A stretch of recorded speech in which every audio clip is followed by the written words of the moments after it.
Magandang hapon po sa bawat isa. Ako po si Eduardo Gascon and ang aking report po ay tumatalakay po sa infanticide and euthanasia sa chapter 10 po ng Christian Ethics. Bago po ako magsimula, papasalamat po ako sa pagkakataon na ito na ibinigay sa atin ng Panginoon, and also kay Doc Coloma for for initiating this subject sa atin. And I would like also to batiin ang aking mga respondent na sila Brother Franklin at si Sir Marvin. Magandang hapon po sa bawat isa at sa lahat po ng ating mga classmates na nakikinig po ng report na ito. Ang infanticide at euthanasia ay, pag sinabi po nating infanticide, hindi siya nalalayo doon sa abortion. Pag sinabing abortion, nasa loob pa lang ng sinapupukunan, may mga procedure na kung paano nila tanggalin, no?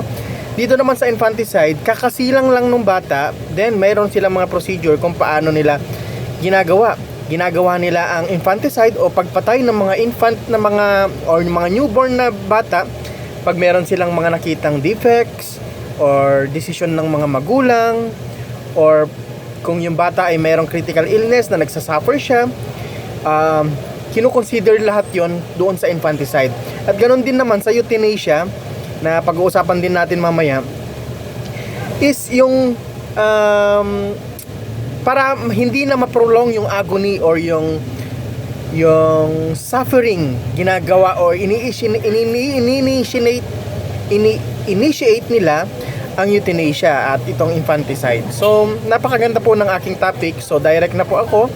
Yung author po ay meron po siyang explanation, and also meron po siyang nilatag na mga argumentation, at napakaganda po doon sa bandang huli may mga evaluation.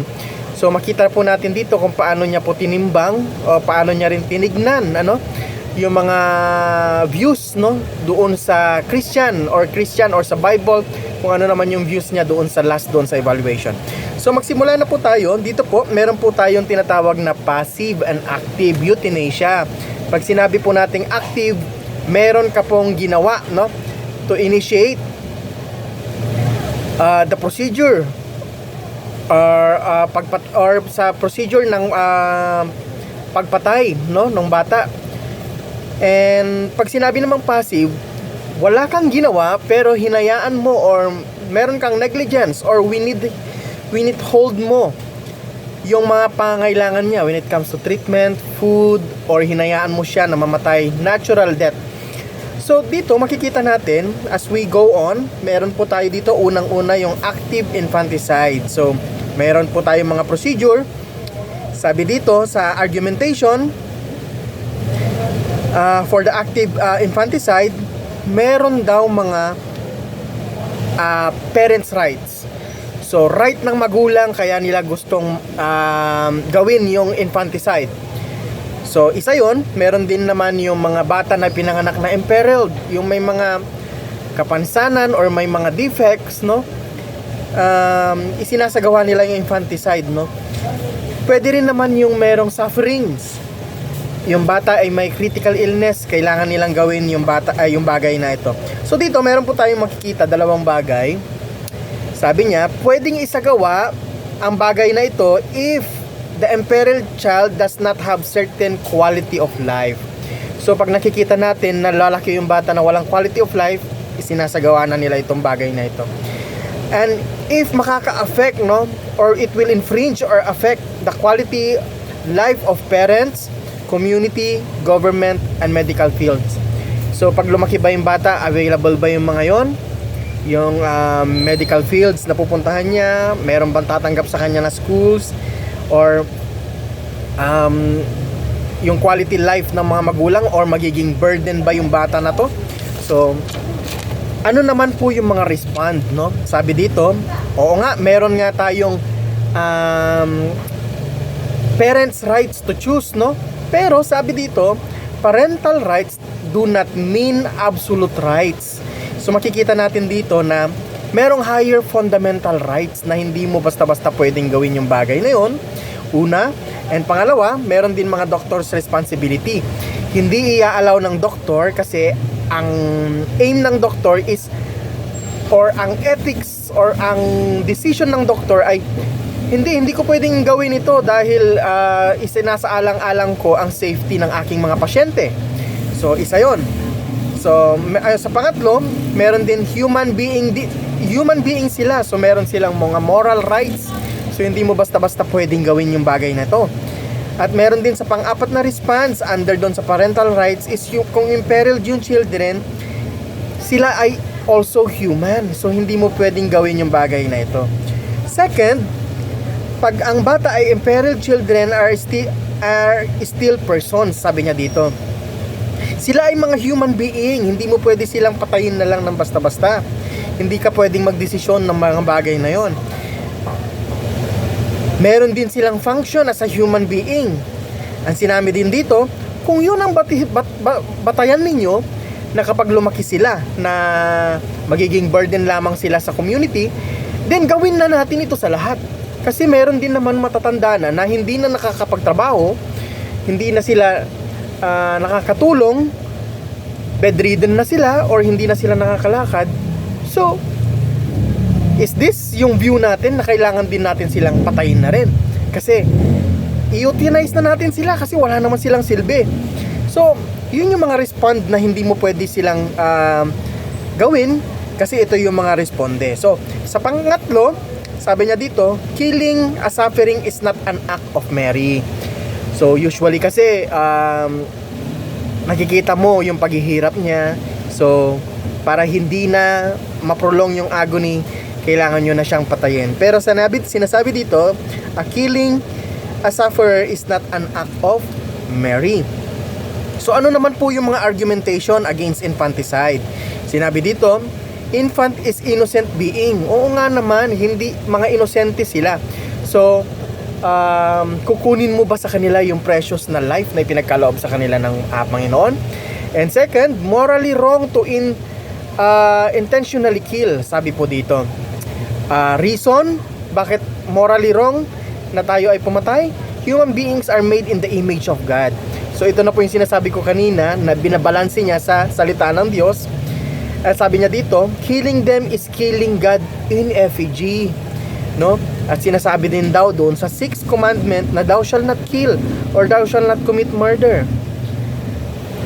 So yun yung mga reason bakit hindi mo pwedeng gawin yung bagay na ito. And secondly, sabi dito, God is sovereign over life. Only God gave life and only God has the right to take life. So, mga classmates, sa lahat, ano naman yung stand natin dito? So, limiin pa po natin mabuti. So, yun po yung passive euthanasia, yun yung passive infanticide. Ito naman po yung active doon sa kabila, active and passive. Dito naman, sabi dito, active euthanasia, taking lives to avoid suffering. Sabi naman dito.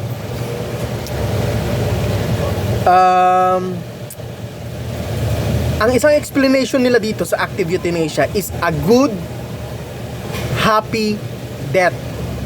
So sabi dito, dalawa pa rin, na-classify pa rin siya sa active and passive euthanasia naman. Sabi dito, can be voluntary or not voluntary. Kapag sinabi natin na voluntary, nandito po tayo sa active Pag sinabi nating voluntary, patient informed of his death.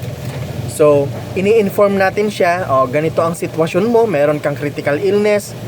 So, para hindi na tayo gumastos ng marami, para hindi na ma-prolong yung paghihirap mo, i-initiate natin ang euthanasia.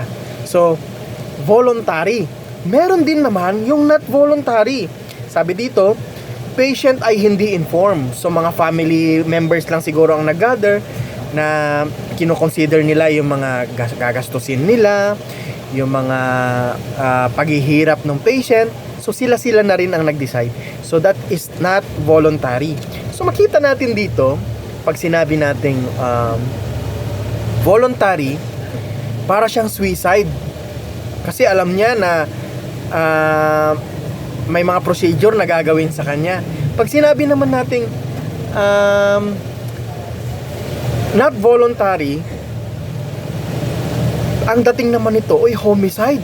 Parang pinatay na natin siya, no? So, yun yung mga bagay na makita natin dito sa active euthanasia. So, isa pa na description is human initiated death. Ang active euthanasia, human initiated death daw siya. So, pangatlo, the very purpose is to avoid suffering. So, isinasagawa nila ito para hindi na ma-prolong yung suffering. So, dito, makita naman natin ano naman yung mga arguments, no? Sabi dito, a moral right to die with dignity but slow and painful death is not a dignity either. So, gusto mo siyang patayin or gusto nating i-initiate yung euthanasia sa kanya, that it will equates death. Pero pag hinayaan naman natin siya na mag-suffer at mamatay din siya, nasaan po yung dignity doon? 'Di ba?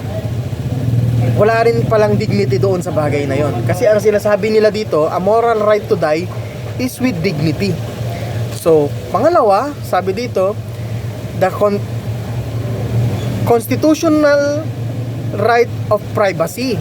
So, meron din tayong tinatawag na constitutional right of privacy includes death with dignity. If we have the constitutional right to decide who lives, then why not also have the right to decide who dies? So, may mga decision tayo constitutionally na hinahayaan natin mabuhay yung tao. Then, bakit natin hindi din daw i-allow na magkaroon ng pagdedesisyon sa mga tao na mamamatay? Whether kagustuhan nila ito o whether kagustuhan ng pamilya nila ito. It is an act of mercy to suffer. Or parang sinasabi natin na mercy killing, no? So that we will prevent them from suffering. Kailangan natin silang tapusin. So, sabi dito, it relieves the family at heavy financial strain. Ito yung sinasabi ko na doon din lang patungo or mamamatay din lamang siya. Bakit kailangan pa nating ibenta lahat ng mga gamit natin, lupa natin? But in the end, alam natin na critical illness din siya at mamamatay rin daw pala siya. So ito yun yung mga bagay na argumentation dito sa active euthanasia naman. So pang-apat or pang-lima, it relieves society of a great burden.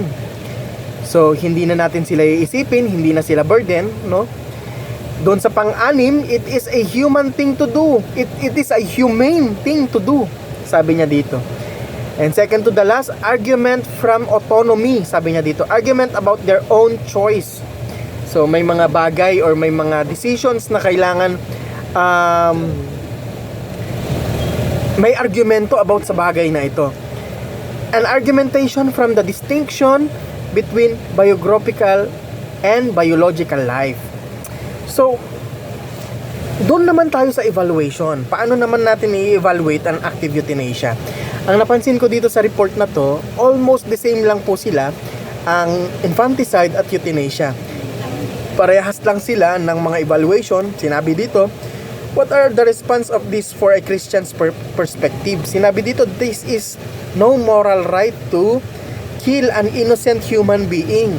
So kagaya ng sinasabi kanina, you shall not kill, sabi sa Bible, di ba? The Lord gave and the Lord take away. God is sovereign right over human life. So dito makikita natin doon sa evaluation niya na wala tayong karapatan na tayo ang kumuha, no, or tayo ang magdesisyon. It's the decision of the Lord. And sabi dito, the Constitution gives no right to kill.